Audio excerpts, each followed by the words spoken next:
Hello everyone, in my this video tutorial I will tell you about a dual WhatsApp in your device VIVO Y21e.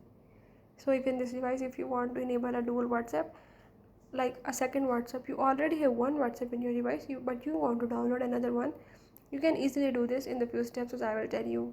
Before that, if you are new to my channel, don't forget to subscribe and press the bell icon. Now just follow the steps and watch complete video and you will learn how you can download a dual WhatsApp or a clone WhatsApp in your device. Let's watch the video.